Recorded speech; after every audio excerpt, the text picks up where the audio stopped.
انت شو تسوين؟ ما عجبتك عزيمتي؟ ولا يهمك، باكر اعزمك على احسن مطعم في الديره. تزعلين على سبه السندويش فلافل؟ انا جايب لك جباتي. انا بهد البيت لاني مو بقادره اعيش فيه.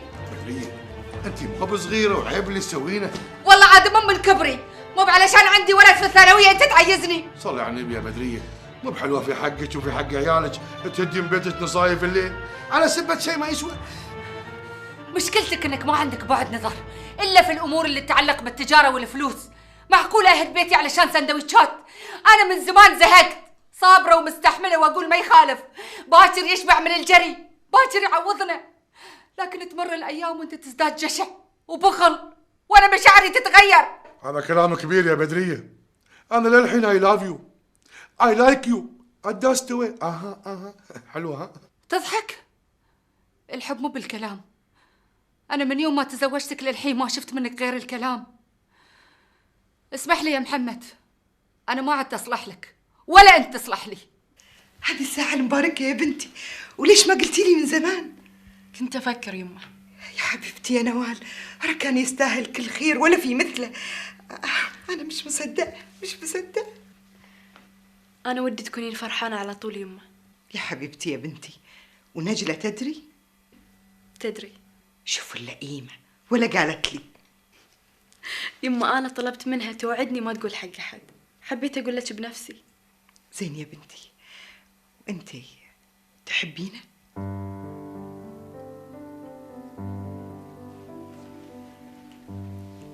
مقتنعة فيه. نوال يا حبيبتي، لا يكون بتاخذينه علشاننا احنا. لا، احنا لنا رب اسمه الكريم، واللي خلقنا ما ينسانا.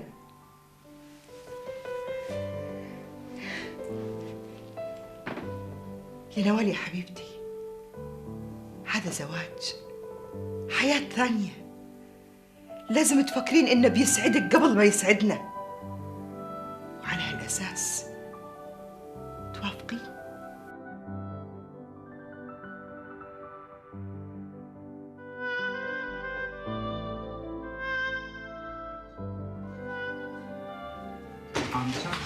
انا اقول لك وخر، انتم مو كفو حد يعيش وياكم.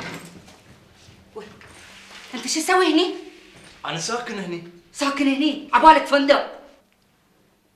عفوا بس راعي البيت استضافني، عندك اعتراض بلغي. راعي البيت اخوي. بدريه انت اسكت مالك شغل. ان شاء الله. بعدين انا اللي بسكن هني، ولا انت عاجبك تتنقل بيوت الناس؟ روح اسكن عند اخوك، كان يترك لكم البيت، سووا فندق، سووا زريب اللي تبون.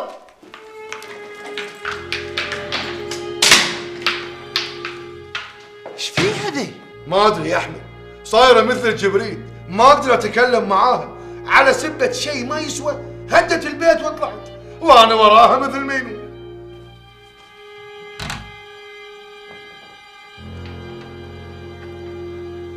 بدرية، الريج قاعد تحت والوقت متأخر، انزلي معاه وتفهمي. مو بنازله، وروح قول له يروح ولا يعطل نفسه، لأن باكر وراه مشاريع مهمة. شو اللي صار عاد فهميني؟ أول مرة تطلعين فيها من بيتك.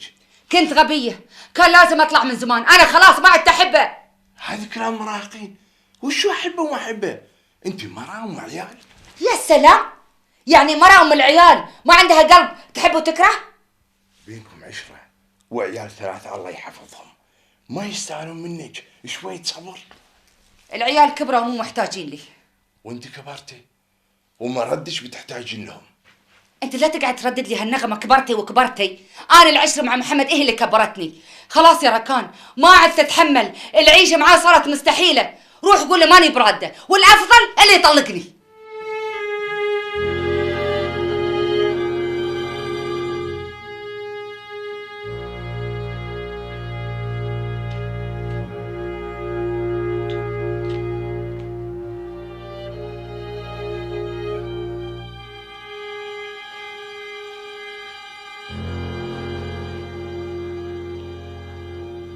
يعني انت تشوف عدله هالضبعه ذي تهد بيته وعياله وتجي عندك؟ خلي اعصابي تهدى شوي وعقب نتفاهم. تهدى من شنو؟ انا شو مسوي له؟ والله ما ادري. احمد وين رايح؟ مالي قاعد هني، اختك موجوده، من رخصتكم.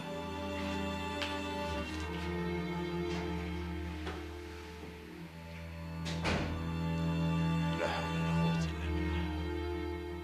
إلا قول لي إيش صاير بينكم؟ أنا ما أقدر أدافع عنها ولا أقدر أدافع عنك. انا صرت ما اعرف لها، ما افهمها، عاد مسوي لها مفاجأة وعزمها على عشاء شاورما فلافل وشاري المخلل على حسابي بعد، وكنت ناوي ادخلها شريكة معاي في العمارة، ما اعطتني فرصة، انقلبت علي مرة واحدة الضبعة. ما علي محمد، إن شاء الله بتهدى. خلها هني كم من يوم وعقب تعال خذها. ما يصير اروح اكلمها، انا بطلع اكلمها. ما ينفع يا محمد، أنت معصب وهي معصبة وبتزيدون الأمور سوء. يوم ولا يوم ما تفرق. عطني فرصة أكلمها وصدقني أزمة وبتمر. الظاهر ان احنا ما لنا غير هالبيت مهما حاولنا نتمرد. توقعت محمد يقول لي تعال عندي، أنا وأخوك، البيت بيتك. إذا الطوف انطقت وهو نطق. وش درى انك زعلان مع امي وانه ما عندك مكان تقعد فيه؟ انا لما رحت له ما سألني انت ليش جيتي، ولما طلعت من عنده ما سألني ليش طلعتي. زين قولي لي شو أسوي؟ أمي بتفكر الحين إني غيرت رأيي. الا قل لي شو اخبار رجاء؟ أكلمها وتكلمني، بس هي رافضة نتقابل لأي سبب. معاها حق، البنت لازم تخاف على سمعتها. هي ناطرة مني خطوة وأنا ما أقدر أتحرك. انزين، انت ما فكرت تبيع سهمك في البيت؟ أمي لا يمكن ترضى عني لو فكرت مجرد تفكير إني أبيع. الشربات يا بنات. يما شنو الشربات؟ عصير عصير. يا بنتي من فرحتي والله كأنه واحد من أولادي هو اللي ناجح. مبروك يا تامر، على الأقل تعبي ما راح سودان. تعبكم كلكم ما بيروح السودان. إن شاء الله. وشو سودان؟ يعني السودان اللي عاصمتها الخرطوم؟ سودان يعني هدر. بس يا ثامر تحمل ما تكمل الجامعة. مو بعلى كيفه، مجموعة كبير ولازم يدش الجامعة. ودي يا عمتي، بس تخصص لبي مو موجود هني، لو اموت ابوي مو مسفرني ادرس برا على حسابه. يا ابني أنت ما خبرتهم بنجاحك؟ الكل يدري ان اليوم نتاج شهادة ثانوية الا ابوي وامي. وش تنطر يا ابني؟ لا مش صحيح، روح بشرهم يا حبيبي. خلوني احتفل بالفرحة معاكم الحين، عقب اروح لهم.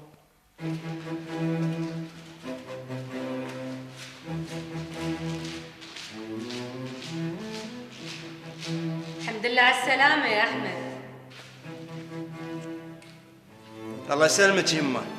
للحين تروح بيت مرتبوك ولا طردوك بعد؟ لا ما أروح.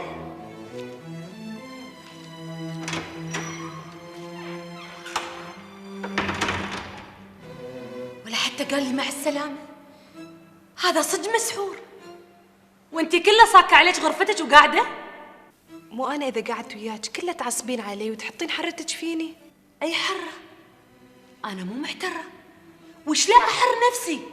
شو محصلة أنا منكم علشان أحر نفسي علشانكم؟ هذا أنت بديتي نفس الكلام ونفس الموال يمه. أنت اللي حاطة حرة راكان فينا، رازة نفسك ومسوية نفسك بالعريف، ويت وحدة من الشارع خذت عنك بكل سهولة. أنا اللي غلطانة إني قلت لك. واخت الرزيلة، رحت لها مرتين وتركت لها خبر ولا فكرت حتى تتصل فيني. وليش رحتي لها أصلاً؟ معقولة عاد تدري إنه أخوها صام وفطر على بصلة وبتسكت؟ والله إذا بتعرف مو عن طريقنا. إحنا ما لنا شغل فيهم يمه. ليش ما لنا شغل؟ أنت كنت قدامها طول الوقت، ليش ما قالت حق أخوها إنه ياخذك؟ الحين بتوافق إنه ياخذ هالخايسة أم لسان طويل؟ يمه أنا مو بسلعة للبيع، الله يوفقه في اختياره وخلاص. لا تسوين روحك طيبة وايد. راكان رجال غني عنده خير وايد، حرام تفوتينه. أصلاً يا حصة أنت ما فكرتي فيه كلش، هم اخطفوه من قدام عينك وأنت أي خبر خير. هل قد تهمك مصلحتي يمه؟ ولا عشان اللي بياخذها بنضرتك؟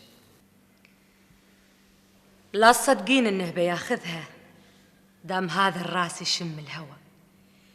تبين عطوف تتنعم بالفلوس وأنا حية؟ براويك ما اعطيك بوكس. ماجد يا ابني قوم. ماجد تعال يا ابني، الرجال حرام عليك. دمدم روحك يا ابني حرام عليك. براوي انا براوي براوي. حرام عليك. ايه اللي بتعمله يا ابني؟ ليش تسوي كذي؟ بس جسوم ليش ما اتصلت بالشرطة؟ مطرشك تتصل تروح تنادي عواطف. عيب عليك يا ابني، كل شويه مسوي لنا مصيبه. عيل حط راسه براسي، اقول له اعطني اسوق السيكل شوي، يقول لي لا الاناني المخادع. خلاص عن الفضايح، انا اشتري لك سيكل. كله تقولون كذي، تاخذون معاشي كل شهر وما تشوف شيء. كل صبيان عندهم معاشات سيارات، انا حتى موبايل ما عندي. حرام عليك يا ابني اللي تسوي فينا، حرام عليك.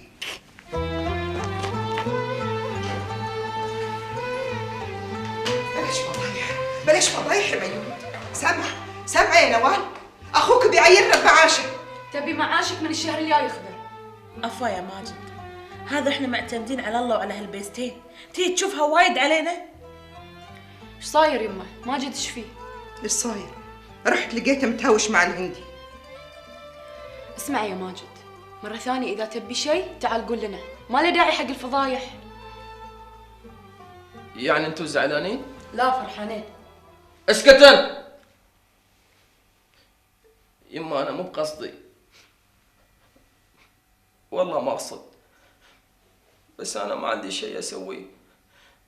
اول عندنا بيت اطلع والعب مع عيال الفريج وكلهم يعرفوني، مشهور، والحين ما حد يعرفني، مغمور. اسمع يا ماجد، انت كبرت على اللعب، فكر فينا. انت حبالك سهلة ان ناخذ معاشك ونحطه في الجمعية حق الاكل والشرب؟ ما علي يا ماجد، اصبر لين تتعدل الظروف، وانا وعدك اول ما نحصل المعاش تستلمه كامل.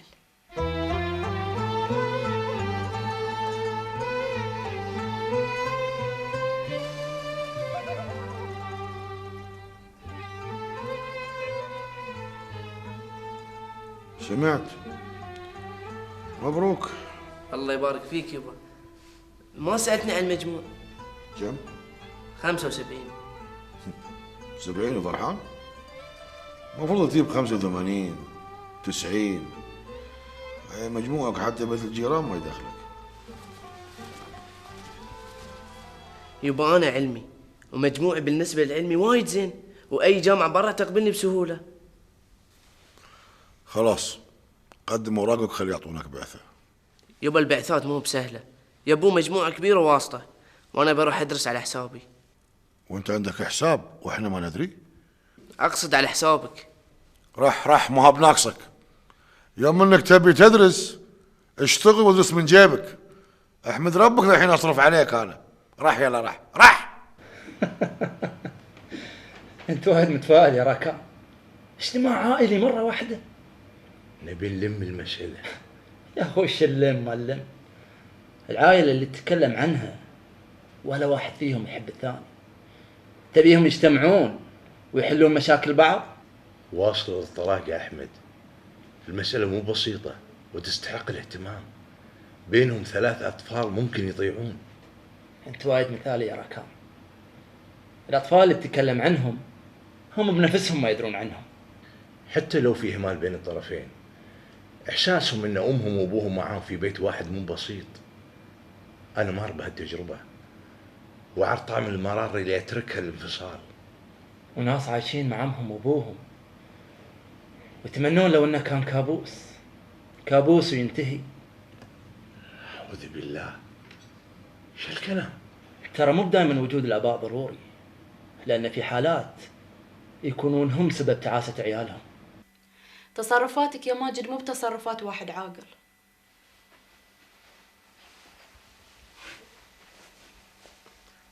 يعني أنا مينون؟ ما حد عاقل 100%، وفي ناس في المجتمع يعتبرونهم عاقلين. مثلا أخوك العود محمد سوى اللي ما يسويه عاقل، رغم ذي ما نقدر نسميه مينون. بس هو عنده فلوس وايد واحنا ما عندنا فلوس وايد. تاجر اجتهد شوي ويمكن نصب شوي ومو ببعيدة عليه. المهم الواحد في النهاية ياخذ ثمرة جهده. أنا كنت زين في الشركة، وايد زين، وما سويت ولا مشكلة. هم فنشوني لأني غبت وايد. أدري والله أدري. أنت تثق فيني؟ إيه وايد؟ وايد. أوعدك إني ألاقي لك شغل إذا بطلت مشاكل في الشارع، بس عطني فرصة. وعد. وعد. فرصة سعيدة. سمعت وفرحت لك يما. يلا عاد شد حيلك ودور لك شغل، ترى إذا بتعتمد على أبوك بيخيس حلجك. يما انت ليش هديتي البيت؟ لأني ما أقدر أعيش مع أبوك وبس. من صدقك يما؟ هذه الأمور ما فيها غشمرة، وأنت معاشر أبوك وتعرفه زين. يا أحمد رب اللي مستحملتك كل هالسنين. وش اللي صاير عاد؟ ما صار شيء، أنت مالك دعوة بهالأمور. أنت خليك بنفسك ومالك دعوة بغيرك. واخواني؟ وش فيهم اخوانك؟ كاهم عايشين بخير ونعمة وابوك مسؤول عنهم. تبوني اضيع عمري واعيش عشانكم وبس؟ بس كفاية ابي افكر في نفسي شوي. يما انت شو تقولين؟ اللي سمعته يما. واذا ابوك مطرشك عشان تقول لي هذا الكلام، قول لامي تقول لك ما تبي منك لا خير ولا شر، تبي شيء واحد بس، ورقة الطلاق.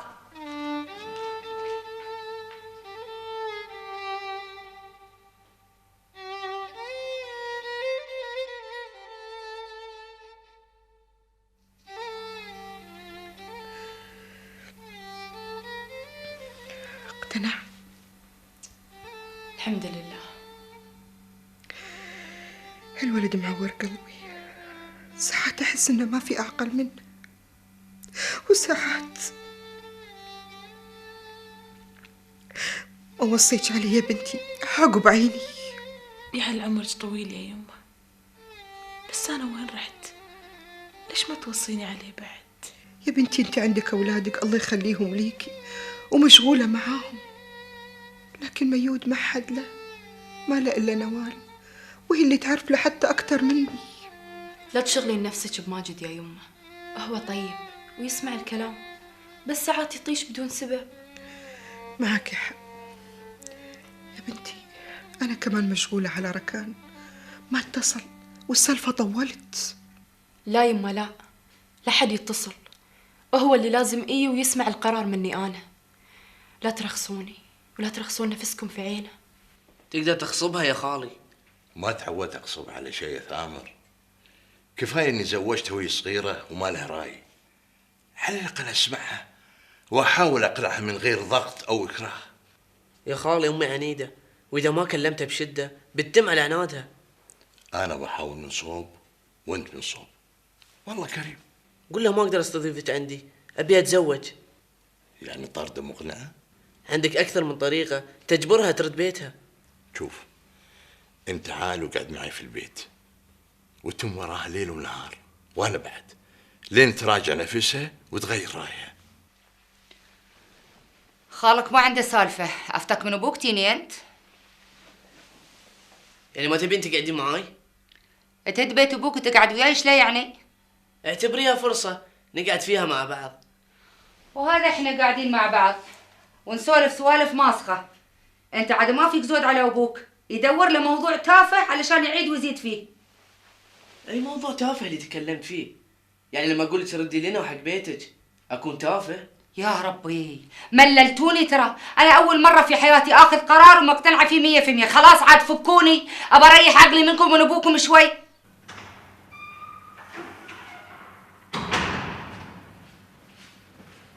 السلام عليكم. وعليكم السلام. وين رايح؟ غرفتي. شفتي؟ يدش ويطلع ولا كأني موجودة، ولا يقعد معانا. أنا ما خبر إنه عنده ربع هالكثر. يا يما كل اللي فكرتي فيه إن كله يطلع وما يقعد ويانا، ما فكرتي إنه ما ينام عدل وما ياكل عدل؟ ما حد قال له يبي يتزوج خليه يتزوج، لكن اللي مو على هواي ما تقعد معاي. زين شوفي رجاء يما وقعدي وياها، يمكن تطلع على هواك وتقدرين تسيطرين عليها. أنتي ما تستحين على هواي يعني أسيطر عليها؟ أنا أقول على نظري. أحمد ما يعرف الناس، البنية لازم تكون مؤدبة حيوية، وهذه قوية ما تستحي. وش دراك يما انها قوية وما تستحي؟ بعد وحدة تحاكي واحد من ورا ظهر أهلها في الحب والخرابيط وما أدري شنو شو يسمونها. هذاني أقعد ويا راكان ونتكلم في كل شيء، هذا معناته إني قوية وما أستحي؟ لو أنت مثلها كان ما حط عينه على وحدة ثانية وخذها، أنت اللي خديه. سمعي نصيحتي أحسن، زوجي اللي يبيها، كسبيه ولا تخسرينه. ما يصير نتكلم هني، خلينا نقعد في مكان هادئ. أنا أبي أعرف من اللي في راسه. من ردينا من دبي وهي معتفسة. أنا إيش سويت حق ذي كله؟ أنا والله كلمتها محمد، بصراحة راسه يابس. شلون يعني راسه يابس؟ أنت قلت بتقنعها ترجع بيته، وعلى هالأساس أنا خليتها عندك. ما أقدر أغصبها يا محمد، ولا أقدر أطردها، مخليها على راحتها. لين متى؟ أنت ركز على شغلك وخل أختي عليه. أنا تعبان يا راكان، تعبان. لا بمشاكل الشغل ولا بمشاكلي الخاصة. الحين عرف قيمتي؟ كنت مشاهدته طول النهار ومع ذلك يدش يطلع ولا كني موجودة. أنا والكرسي واحد، الحين حليت في عينه؟ الحين عرف قيمتك، ردي عاد. وأنا عرفت قيمتي ومو برادة. بدرية، بدرية أنا أكلمك تعطيني ظهرك وتمشين؟ لأنه وايد تكلمنا في هالسالفة السخيفة يا راكان، وأنت مو راضي تقتنع إني أنا ما بي، خلاص عافيت نفسي كلش. هذا مو كلام يا بدرية، ما فكرتي في عيالك؟ قلت لك عيالي كبار وشايلين نفسهم. فكري زين يا بدرية، محمد مو بشين لهالدرجة. أنا اللي معاشرته وعارفة أكثر منك، وقول له ترى من باكر بيب عمان يفصلون أرضي عن بيته، ورقة طلاقي توصلني وبأسرع وقت ممكن، أبى أنتهي من هالسالفة خلاص.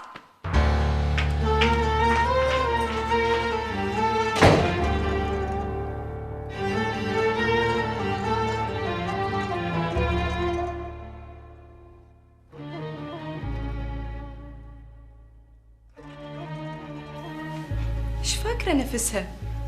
إي والله وافقت تقابلني. إنزين إيش رايك إني أنا مو موافقة أقابلها؟ انت ليش صايره حساسه كذي؟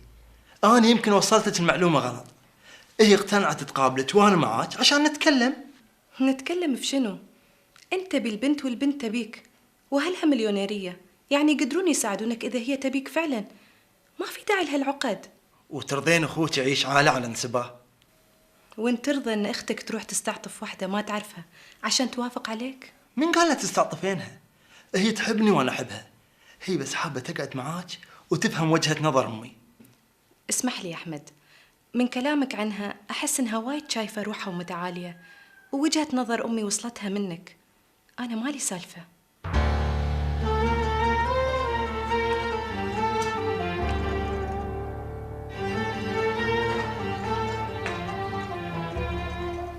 للحين ما سكرت الخط؟ لا ما فيها شيء، اتصل في أي وقت. مع السلامة. انت ايش فيك؟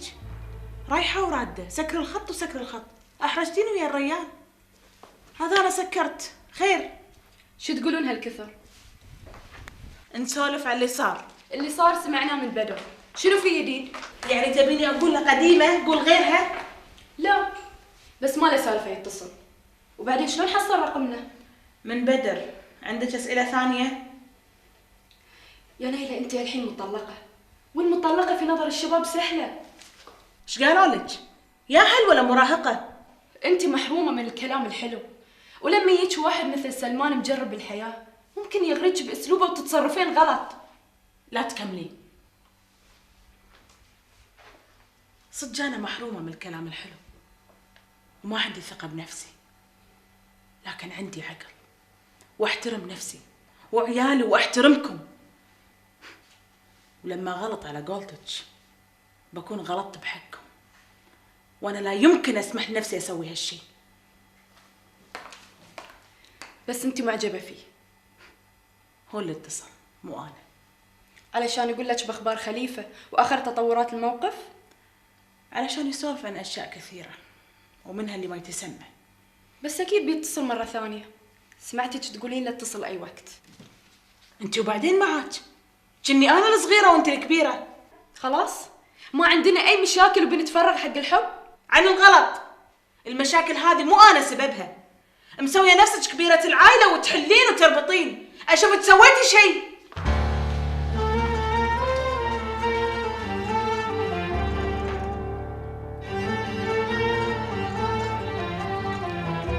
امك هذه استخفت وقعدت. وخالك ايش رايه في الموضوع؟ ما ادري، بس اكيد مو موافق. يا ريت تروحون تكلمونها.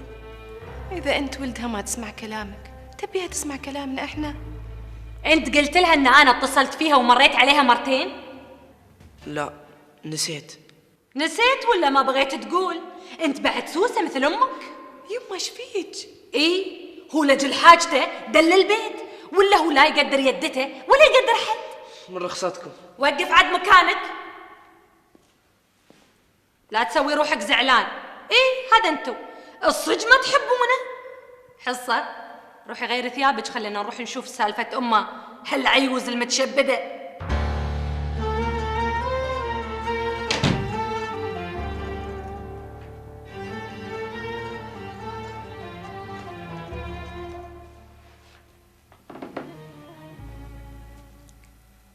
نوال، شو اللي بينك وبين اختك يا بنتي؟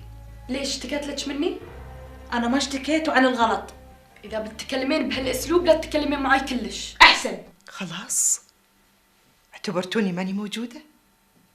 ما لي قيمة عندكم؟ على الأقل اعملوا لي حساب. يما انت الخير والبركة. يما هي اللي بدت تعامل لك اني اياها اللي عندها، وتعتبر نفسها هي الوحيده اللي تقدر تحل وتربط في هالبيت. انا ما اعتبر نفسي فاهمه، ومن حقي اوجه لك اي ملاحظه سواء كنتي اختي الصغيره ولا الكبيره، ومن حقي اعترض على ملاحظه ما لها معنى. ليش انت شايفه انه ما لها معنى؟ خلصتوا؟ ولا الحين عندكم كلام؟ بعد اللي سمعته ما اعتقد بيني وبينها كلام. عيل سمعوني، انتم مالكم بد من بعض ولا لكم غير بعض. تهوشون تتخنقوا، ما بي واحدة منكم تحط راسها على المخدة وهي شايلة في نفسها على الثانية. أبوكم ما ترك لكم شيء ولا أنا عندي شيء أتركه، لكن عودناكم على شيء جميل وأبيكم تمسكون فيه، الحب. الحب تمسكوا فيه لأنه من غيره ما تقدرون تعيشوا.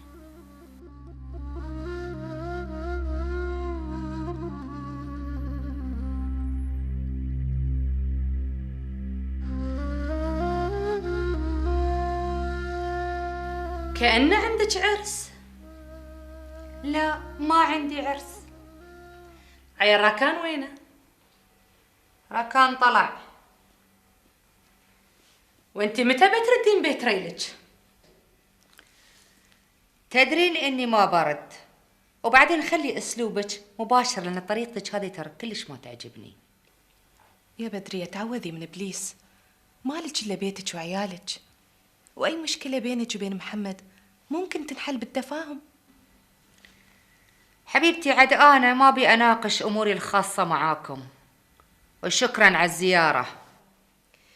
نحن مو بجايين نزورك، نحن جايين علشان نبارك حق راكان ونسأله إذا محتاج شيء. مسكين وعليه ما عنده حد يوقف وياه. يما نروح أحسن. تباركي له على شنو؟ أنا أقول تشوفين لك مكان ثاني غير هالمكان تعيشين فيه أحسن.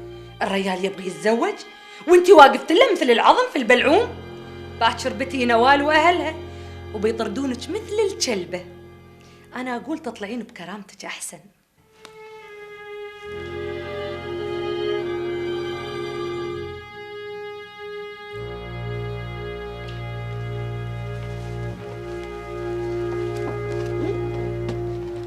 أنا دريت إنك هني، قلت أحتفل بنجاحك مع أهلك الجداد. شكرا يا خالي. العفو. إلا بغيت أسألك، أمي ردت البيت؟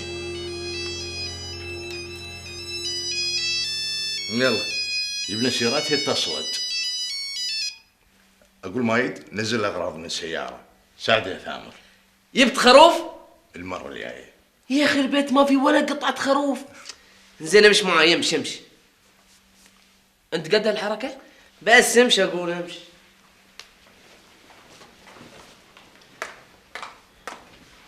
اهلا استاذ راكان. الو، خير صاير؟ بعد شوي. اقولك الحين انتي، يعني الحين انتي. زين قولي ايش فيه؟ اقولك تي الحين وبسرعه يا ركان. زين جاي.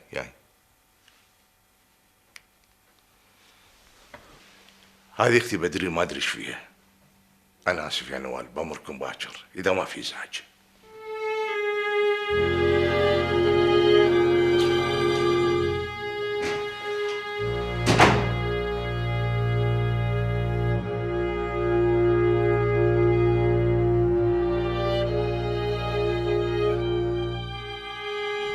حرام عليك يمه، لو ادري انك بتروحين عشان تبلغين هالخبر كان ما رحت وياك. يا سلام، مرادها بتدري ولا هو بيتزوج بالخش؟ وبعدين هذا كله علشانك يا الخبله. علشاني؟ يعني شنو علشاني؟ انا ما ابي اتزوج بطريقه الدسائس والمكر، وحتى لو هو غض النظر عن الزواج عن نوال ما بيفكر فيني. انا قدامه طول العمر ما فكر فيني. عاد هني دورك، انت كل مره تقولين ان انا اللي واقفه في طريقك، الحين انا قاعده اخطط لك. انت تردين بيت اخوك وتقعدين معاه وتواسينه، ما يصير نخليه يتكلم مع الطوف. وراكان اكيد بيمر على اخوك وبيشتكي لك من اخته. عاد هاك الساعه انت وشطارتك. وانت ايش دراك ان اختي بتضايقه وبتاذيه؟ يعني انت ما تعرفين بدور، بغت تموت لما قلت لها انه بياخذ بنت عطوف، حتى ما صبرت لما نطلع اتصلت فيه قدامنا. يعني اللي بتسوينه علشان مصلحتي؟ علشان ابرد خاطري فيها وفي عطوف وفي بناتها. واذا انت ناصحه هذه الفرصه قدامك. اهم شيء انك ما تخلين هالزطيه هذه وبناتها يتنعمون في خير غيرهم.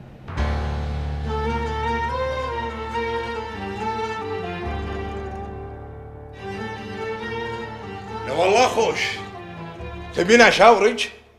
تدري يا بدري كم عمري؟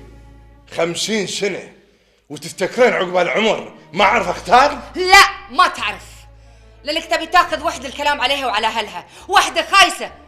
قلت بنات في الديره، ابى اتزوج وابى اتزوج. تصوم وتفطر على بصله. لو سمحت لا تغطي على ناس ما تعرفينهم. الا اعرفهم زين، والناس كلها تعرف سوالفهم وبسوالف امها وسوالف اختها اللي كل ليله وترك في مراكز الشرطه. لولا اخوها المتخلف تزوجي علشان انتي متخلف مثله. خوش نسب يا ركان، خوش نسب والله. لما تركتي بيتك وعيالك ما فرضت عليك شيء، ولهاللحظه اتكلم معك بالمنطق. لا تفرضين علي ارائك، والكلام اللي قلتيه كله مو صحيح. وانا معاهم من اول ما بدت المشاكل، واعرف كل صغيره وكبيره في حياتهم. انت لو تعرفين امهم كان احترمتيه وحطيتيه على راسك واعتبرتيه مثل امك. اتخسي اللي هي اكرم عليها امنا تقارنها بالاشكال. وهذا انا قلت لك، شيل نوال من راسك ولا تخليني اعلج في حلوج الناس يا ركان.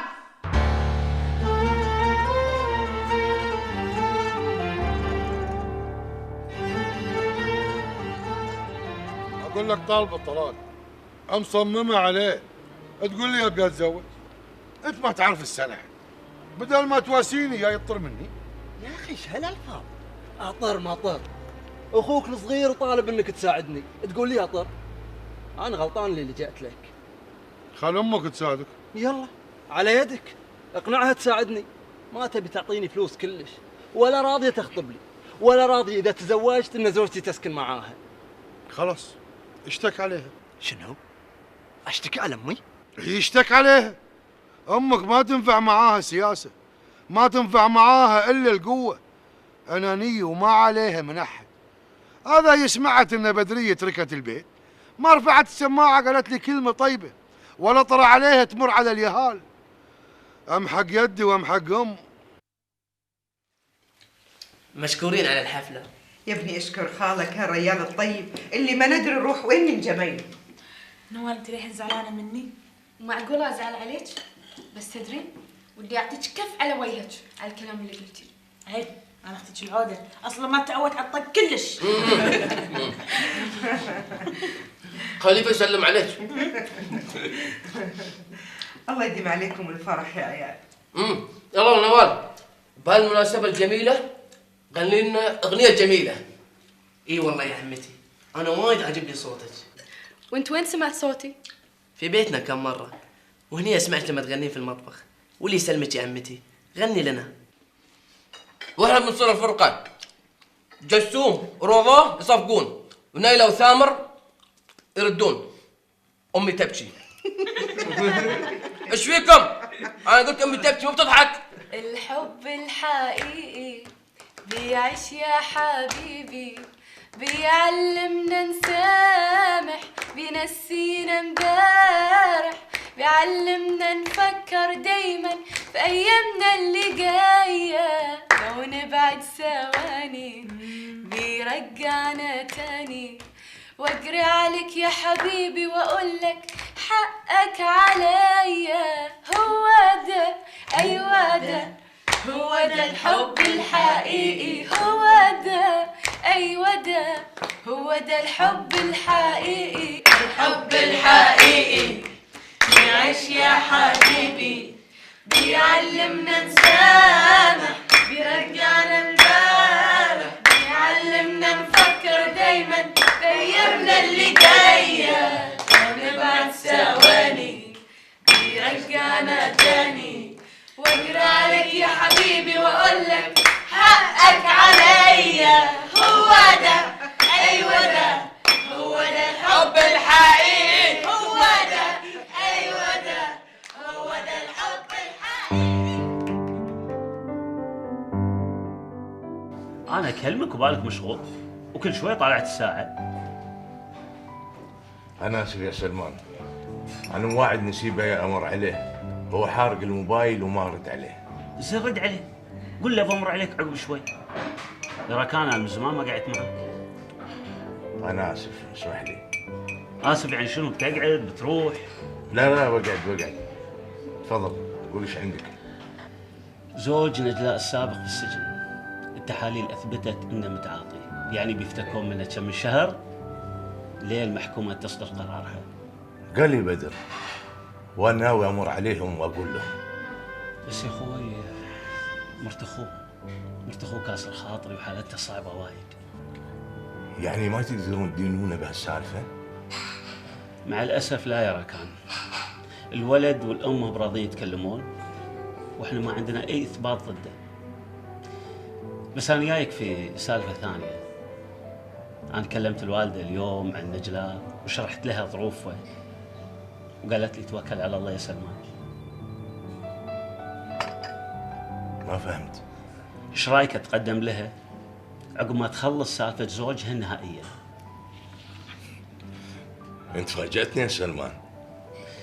انت تعرف يا راكان ان انا متزوج 2 وعندي عيال منهم وهم عايشين مع امهاتهم. وتبي تاخذ الثالثه ومع عيالها؟ بيت عود وكل واحد عايشه في ملحقها بنفسه، وانا محد معي الا الوالده. يا سلمان انا مو قادر افهمك. انت مو مرتاح مع نسوانك؟ تبي الصراحه يا راكان؟ مرتاح. زين شلون الثالثه بعد؟ تبي تقلد الحاج متولي مثله ولا السالفه؟ ليش ما تقول ابي اسوي معروف؟ مره فقيره مسكينه مكسوره محتاجه واحد يوقف معاها يشيل عيالها ويشيلها. والقبيله اللي عندك من يصرف عليها غيرك؟ كل واحده تشتغل وشايله نفسها، والحمد لله الخير موجود. يا سلمان البنية عانت بما فيه الكفايه، وانت تدري باغلب التفاصيل. حرام نعرضها لتجربه ثانيه مو مضمونه النتائج. الحين تقارني انا بهالوحش اللي كان ماخذها من قبل؟ اطلاقا. بس بتحطهم في بيت فيه 3 نسوان، امك وزوجتينك وعيالهم، ايش تتوقع النتيجه يا سلمان؟ انت ما عليك، انا متاكد ان نجلاء انسانه طيبه وراح تتوالف معاهم، بس انت اعرض عليهم الموضوع ورد علي. هالوضع غير مريح، حتى امي ملت، وانا مو طايحه عشان امك تماطل. كل يوم تقول لي باكر، انا مليت يا احمد.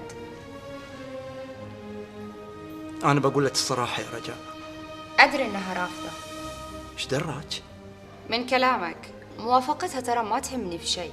أنا قلت لك من أول ما أبغي أي علاقة تربطني فيها. وانا بعد موافقتها ما تهمني. عيل إيش تنطر؟ اذا تقدمت لك بنفسي هلك بيقولون وين هلا؟ هالكلام مال أول. بعدين أنا بتزوجك أنت مو بحلق، وأهلي متطورين وما يهتمون بهالتفاصيل الصغيرة. زين، واذا قلت لك ما عندي فلوس ولا عندي بيت؟ عاد هذه صعبة. تبيني أدفع مهري من عندي واخذ بيت من بيوت أبوي أسكن فيه؟ لا انا ما قلت كذي، انا تغشمر. قصدي انا عندي ورث ابوي بس امي عايشه في البيت. أحمد لما تكون مستعد للزواج تعال.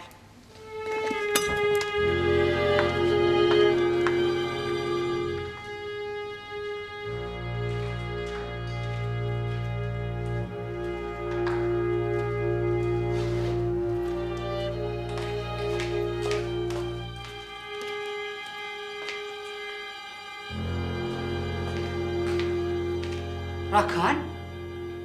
نعم. ليش راقد في الصالة؟ وين رايحة؟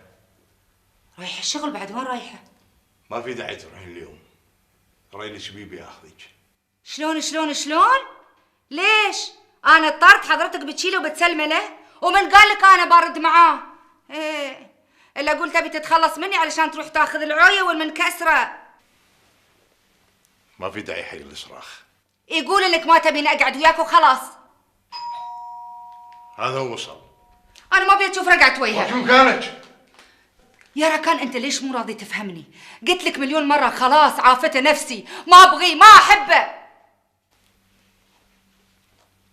مو بلازم تحبينه. مو بكل البيوت قايمة على الحب. في العشرة والالتزام.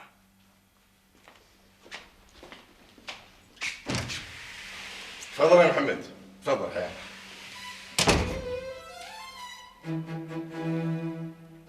أنت ما عندك كرامة؟ قات نفسك؟ أنا قلت لك ما بيك، ما أحبك، لا عد كبدي منك، أشوفك كني أشوف الشيطان. تقول لي تعال خذها ولا تعال خلي تهزك؟ أنا غلطت اللي ما رديتها من أول يوم. عبالي بتفكر وبتعقل. أنا فكرت وعقلت. أنا كنت مينونة لما ضيعت عمري مع واحد مكفخ وزطي مثله، مستخسر يشتري كوب شاي في شغله علشان ما يدفع ريال. كفاية عاد يا بدرية. لا مو بكفاية يا ركان. الوحدة فينا تتزوج علشان تحس إن وراها ريال يقوم فيها ويساندها، حتى لو كانت مليونيرة. وأنا من يوم ما أخذت هذا وهو ما يدري عن حاجاتي ولا حتى حاجات عياله. عقب 19 سنة جاي تقول هالكلام؟ ليش ما قلتي لي كل اللي في خاطرك من زمان وحاولت تحلين هالاشكال؟ قلت لك بدل المرة 1000 يا ركان. أنا متزوجة بالاسم، قاط كل شيء علي ولا يدري عن شيء، حتى بنيان البيت أنا اللي أشرفت عليه وحطيت من فلوسي. قول لي شو اللي حصلته من هالزواج؟ الحين كل هالعيوب فيني أنا يا بدرية؟ وأكثر. أنت ثوب ما تفصل، حتى النعال ما تشتري لك، كله أنا اللي أفصل وأشتري، حتى العطر تروح تتعطر من عطور عيالك. أنا خلاص كارهتك، تعرف يعني شنو كارهتك؟ وإذا عندك كرامة تطلقني، أنا ما أقدر أكون على ذمتك دقيقة واحدة. بس عاد يا بدرية احترمي وجودي. خلاص يا ركان، عقب الكلام اللي سمعته منها أنا ما أبغي أعيش معاها.